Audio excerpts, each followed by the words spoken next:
accompagné par des moyens. Mais on va essayer de remettre un peu les choses en perspective. Tout d'abord, je tenais bien évidemment, comme tout le monde, m'associer aux remerciements des différentes présentations qui ont été faites et bien évidemment au service pour le travail effectué. Pour essayer de reprendre les choses dans l'ordre, j'ai envie de vous dire que il y a des indicateurs dans un budget qui sont bien évidemment clés et qui indiquent non seulement la trajectoire immédiate, mais la trajectoire future et à venir.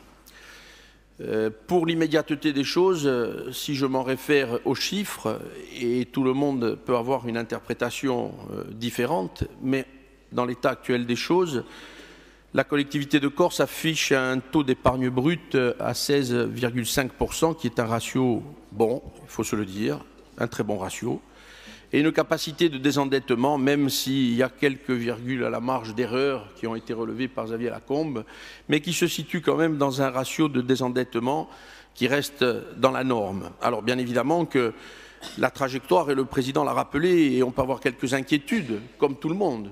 Chacun ici peut avoir quelques inquiétudes sur la manière dont les choses vont se passer plus tard. Alors on a ici et là expliqué que le gouvernement se désengageait, dont acte, et le président de l'exécutif a rappelé à juste titre que les négociations qui doivent s'engager avec le gouvernement, donc ça veut dire qu'il y aura bien évidemment des discussions qui vont s'engager. Les 500 millions d'euros qui sont promis, je l'ai entendu dire que des négociations devront se faire, et on ose l'espérer, à la hausse. Et il y a trois axes majeurs que nous devons travailler bien évidemment avec l'État. La neutralisation de certaines dépenses, ça rentre aussi dans le droit fil de ce que nous devons faire. Et ce fameux contrat de Cahors qui nous amène à 895 millions d'euros de fonctionnement, et cet équilibre budgétaire qui doit être garant de l'avenir et de ce que nous devrons y faire.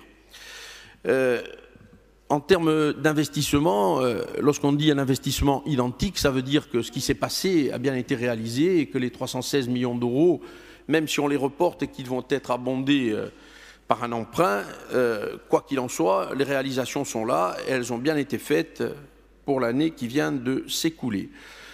On peut avoir, et François Hollande il a eu une réflexion sur les AP, mais il a dit aussi en même temps, et si je ne transforme pas ses propos, mais il est là pour en attester ou pas, il a bien évidemment expliqué la difficulté, et ce sont ses propos, de l'exercice qu'il a eu à gérer au Conseil départemental de Haute-Corse, et que effectivement nous avons à gérer aussi ces appels-là à la collectivité de Corse, puisque maintenant elles sont toutes dans le même panier, et qu'il est très difficile de les diminuer, même si le travail a démarré, et personnellement je considère qu'il doit non seulement continuer, mais voire s'accentuer. Mais la gestion de cette affaire-là est extrêmement difficile.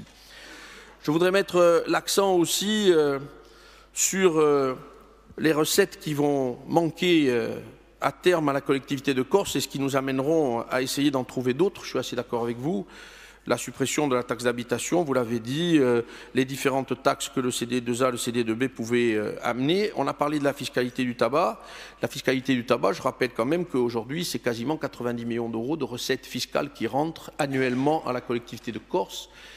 Et il faudra avoir dans un coin de notre tête que le manque à gagner risque non seulement d'être d'une vingtaine de milliers d'euros, donc c'est pas neutre. Et quoi qu'il en soit, excusez-moi, 20 millions d'euros. Et bien évidemment que, quoi qu'il en soit, si demain on devait rentrer dans le même processus qu'il a été fait au niveau national par le biais d'un contrat d'avenir, un contrat d'avenir Corse viendrait aussi déséquilibrer les choses. Donc il est véritablement important de s'y pencher et de regarder sur les années à venir comment les choses peuvent s'équilibrer. Enfin, pour passer de la partie technique à la partie politique, Président, vous avez fait état d'une stratégie qui me semble bien établie, puisque vous l'avez définie en trois axes forts. Le premier qui consiste à dire l'aménagement des territoires, et personne ici ne pourra démentir les mesures que nous avons mises en œuvre, que vous avez développées, qui est le règlement des aides aux communes et una casa per tutti. Je crois que les communes vont pouvoir s'emparer véritablement de ce sujet-là, et de pouvoir le contractualiser directement avec la collectivité de Corse pour faire avancer les choses sur leur territoire. Et le deuxième point, qui est certainement le point le plus épineux aujourd'hui, et Xavier Lacombe à souhait l'a décrit, je ferai probablement une autre lecture.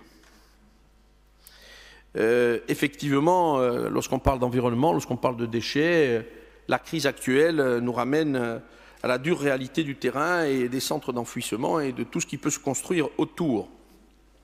Je viens d'entendre à juste titre avec plaisir que le président a rappelé, et notamment sur 3 points très précis, la diminution des déchets rentrants et effectivement d'essayer de ne pas les produire, ça serait déjà une bonne chose. Et nous avons des moyens et nous allons nous y attacher. Enfin, le tri en porte-à-porte et la généralisation du tri. Lorsqu'on parle de tri en porte-à-porte, moi j'aurais envie de vous dire, il n'a de sens que si l'on y retire les biodéchets. Si on n'y retire pas les biodéchets, eh bien vous comprendrez bien que vous pouvez faire tous les tris que vous voulez. À l'arrivée, les choses vont se compliquer fortement. Alors derrière, plan Marshall ou pas, sang ou larmes ou pas, je crois qu'il est important que la collectivité de Corse se positionne, et j'invite le président de l'exécutif, et je sais que ça sera fait dans l'esquisse du budget primitif que nous aurons à travailler assez rapidement, que les moyens seront mis pour que, effectivement, les intercommunalités puissent s'emparer de cette thématique-là, et au-delà des intercommunalités, les maires. Les maires des communes aujourd'hui ont un rôle majeur à jouer. Et je ne vais pas faire référence au conférencier Ercolini que nous aurons dans nos murs ce week-end, qui dit tout simplement et très justement qu'avec nos 2 mains, on peut arriver à dissocier les choses très rapidement et au sortir de nos poubelles respectives chez nous. Donc il est clair que ce sujet-là, on doit s'en emparer, on doit y mettre les moyens, on doit y mettre les moyens financiers, et on doit, si on y est convaincu, travailler dans cet axe-là pour qu'on y arrive.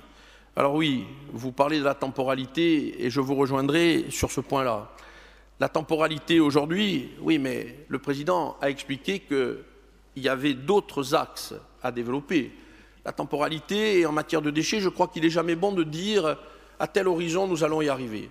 Je crois qu'il est important de dire l'axe majeur, si c'est le tri en porte-à-porte, nous devons y aller, nous devons mettre les moyens et nous devons nous engager dans cet axe-là et pas un autre axe. Ça, c'est mes convictions profondes et plus nous avançons sur le sujet et plus je me rends compte que lorsque les choses s'aménagent comme elles doivent le faire sur le territoire, eh bien les gens trient. On n'est pas moins respectueux qu'ailleurs. Les gens le font régulièrement et ils le font bien. Donc à partir de là, je crois que la puissance publique doit s'engager sans faille là-dessus. Et pour reprendre les propos du président, il a bien évidemment expliqué que le tri en porte-à-porte, et il a aussi expliqué qu'il y avait une possibilité de surtri qui était en route du côté d'Ajaccio et du côté de Bastia.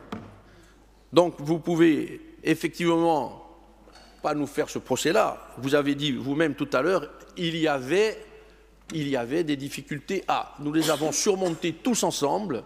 Et aujourd'hui, nous allons dans cet axe-là pour essayer de faire les choses au mieux et le plus rapidement possible, même si la temporalité n'est pas bonne et je n'en mettrai pas. Mais quoi qu'il en soit, on a évoqué le terme d'usine multifonction, parce que le surtri, ça peut être une porte d'entrée. Mais il faut y voir aussi une transformation à terme, parce que ce sont des usines coûteuses, très coûteuses. Et il faut y voir à terme une transformation pour pouvoir y affiner le tri des plastiques, le tri du verre, des emballages, etc. Je crois qu'il faut qu'on s'installe véritablement dans cet axe-là. Et je crois aussi qu'il ne faut surtout pas commettre l'erreur d'opposer les choses en termes de gestion, de collecte. On ne doit surtout pas opposer les choses. On doit essayer de les faire fonctionner au mieux, au plus juste, pour essayer d'arriver à nos fins et le plus rapidement possible.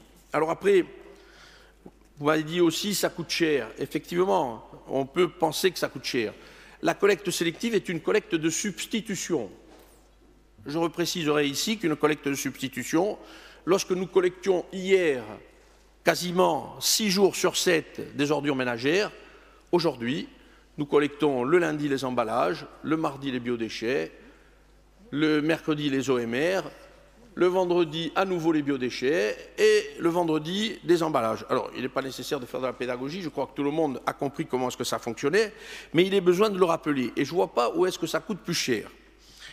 Ce qui nous coûte cher aujourd'hui, c'est la gestion que nous en avons qui n'est pas forcément sereine en termes de prospective et en termes de gestion. Mais quoi qu'il en soit, je crois qu'on doit se retrousser les manches, on doit aller discuter avec tout le monde pour essayer de faire comprendre que nous avons un passage, et tout le monde l'a évoqué, de 3 à 4 ans. Et bon, j'aime pas parler de temporalité dans les déchets, donc je ne me risquerai pas sur le sujet. Mais je crois qu'il est important que l'on remette ça au cœur du débat et que l'on essaye de faire avancer les choses tous ensemble, c'est important de le dire. Donc, Président, nous avons pris acte que le débat d'orientation budgétaire avait fléché différentes problématiques qui peuvent garantir beaucoup de choses pour un avenir immédiat et nous sommes satisfaits de cette présentation. Merci.